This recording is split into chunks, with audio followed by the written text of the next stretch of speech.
Bonjour, dans cette vidéo je vous propose la proposition 3 du vrai ou faux exercice 4, bac STI2D, Métropole juin 2017. Exercice assez intéressant, vous avez ici donc une figure. Sur cette figure vous avez la courbe d'une fonction, c'est une droite ici, cette courbe, donc la fonction c'est une fonction affine, sa fonction d'expression moins 1 demi de x plus 1. On s'intéresse à un point placé sur cette courbe, donc le point M ici, point M qui appartient à la courbe, donc évidemment son abscisse. Si son abscisse est x, eh bien son ordonnée sera f de x. Et f de x, c'est donc moins 1 demi de x plus 1. Bon, ça, on vous le précise juste en dessous. Vous voyez ici, voilà, vous avez ceci. Ça, on reconnaît. Ici, vous avez x et vous avez f de x. Ensuite, vous avez deux autres points sur la figure, le point H et le point K. Le point H, c'est le point de coordonnées x0, c'est-à-dire tout simplement le projeté de M, projeté orthogonal de M sur l'axe des abscisses, et le point K a pour coordonnées 0, moins 1 demi de x plus 1, c'est donc le projeté orthogonal de M sur l'axe vertical.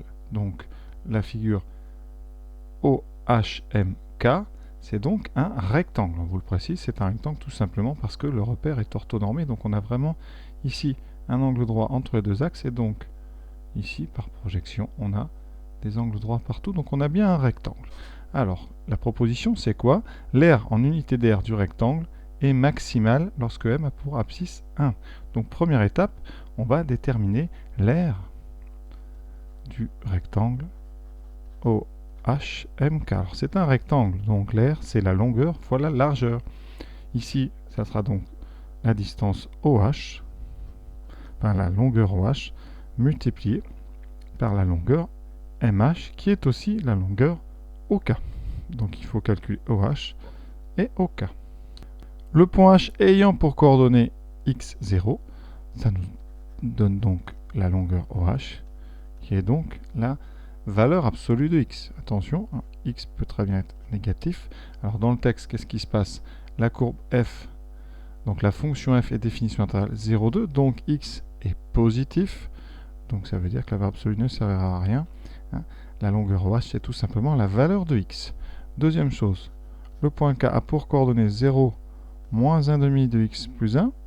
Donc, la longueur OK, c'est tout simplement la valeur absolue de l'ordonnée. Comme K est au-dessus de l'axe, puisque donc ici x est plus grand que 0, moins 1 demi de x plus 1, on va vérifier, c'est donc entre 0 et 1. Alors vérifions-le quand même, parce qu'ici on a donc moins 1 demi de x plus 1. Alors vous avez un dessin qui vous montre bien ici que les ordonnées sont positives, mais on va quand même le vérifier. Alors petite étude rapide, moins 1 demi de x plus 1, c'est une fonction affine qui s'annule ici quand x égale 2. Alors ça fait moins 1 demi de x égale moins 1. On multiplie par 2, ça fait moins x égale moins 2. Ça donne donc x égale 2.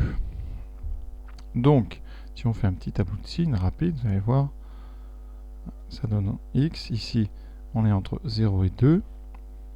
Donc, ça s'annule en 2. C'est une fonction affine, décroissante, puisque le coefficient directeur c'est moins 1,5. Donc, le signe c'est plus, il y a 0 et moins. Donc, on a bien une fonction positive. Donc, la longueur au cas, c'est tout simplement moins 1,5 de x plus 1. Bon, je pense qu'on n'avait pas à vérifier ça. On voit bien sur la courbe, on peut quand même se servir du dessin. Mais c'est quand même intéressant de savoir comment on montrerait que f de x est positif sur l'intervalle 0,2. Alors maintenant, donc cette r, on va l'appeler donc r, elle vaut donc OH, c'est-à-dire x, multiplié par moins 1,5 de x plus 1. Alors si on développe, ça nous donne moins 1,5 de x au carré plus x. Comment déterminer le maximum de cette expression pour x entre 0 et 2? Alors on peut soit dériver, soit utiliser le cours sur les fonctions du second degré. Alors ça c'est une fonction donc du second degré. Ici avec a qui vaut moins 1,5, b qui vaut 1 et c qui vaut 0. Donc le sommet de la parabole qui serait la courbe de cette r ici étant x Donc S, son abscisse, hein, sommet S, c'est donc moins B sur 2A. Donc moins 1 sur 2 fois moins 1,5. Alors on calcule. 2 fois moins 1,5, ça fait moins 1. Donc on a moins 1 sur moins 1. Ça donne 1. Donc le sommet étant x égale 1, comme a égale moins 1,5, eh bien ça vous donne un tableau de variation ici, qui est donc sur 0,2. Vous avez donc un sommet qui est en 1, un coefficient dominant moins 1,5, donc négatif, donc une parabole inversée. Donc vous avez une courbe sous cette forme. Donc l'air est comme ça. Second degré, ici, parabole qui est sous cette forme, car A est négatif. Donc ici, on a bien un maximum de l'air atteint pour x égale 1, donc pour l'abscisse 1. Donc la proposition, elle est vraie. Le maximum atteint pour x égale 1. Pour ceux qui préfèrent dériver, ça va très vite aussi. Alors on pose la fonction a de x qui vaut moins 1 demi de x carré plus x. Elle est dérivable, c'est une fonction du second degré.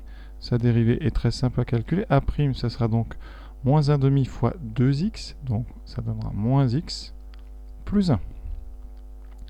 Alors, donc on fait notre petit tableau. Alors, moins x plus 1, c'est une fonction affine. Donc ici, on est entre 0 et 2.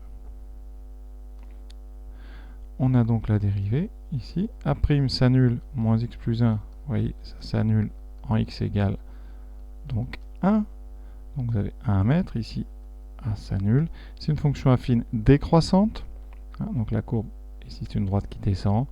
Donc on aura du plus 0, moins. Donc la fonction a de x, elle va être croissante, puis décroissante. Donc l'air a un maximum atteint en x égale 1. Donc lorsque m a pour abscisse 1. Voilà, à vous de choisir la méthode que vous préférez. La dérivation, ça marche très bien. L'histoire du sommet en moins b sur 2a aussi, donc à vous de voir le jour J. Ce que vous préférez comme méthode, voilà, j'espère avoir été complet. À bientôt.